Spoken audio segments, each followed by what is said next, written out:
After 4 years of very public controversy over Maine's electric utilities, the stage may be set for a big debate in the legislature. Governor Mills is proposing a new bill that would impose tougher standards on the big electric utilities and potentially tougher penalties. The administration says this is what's needed. But as News Center Maine's Don Carrigan reports, utility activists say it's not enough. Rather than a methodical... The bill from the governor is partly a response to the past 3 years of controversy, much of it focused on the billing problems and reliability concerns of Central Maine Power. But it applies to both CMP and Versant Power and portions to other utilities as well.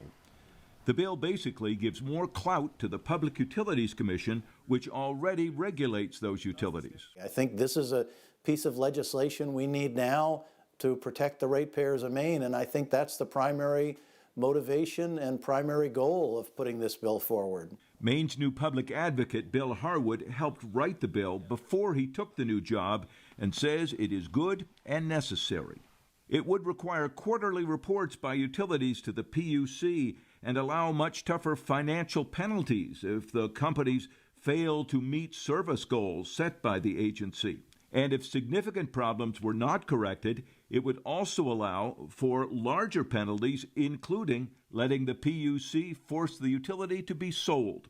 It also requires more financial audits and provides new protection for utility whistleblowers. The plan is not getting applause from the utilities themselves. Central Maine Power said the bill isn't needed. Versant Power has not committed, saying it will review the bill and look for ways to continue serving customers.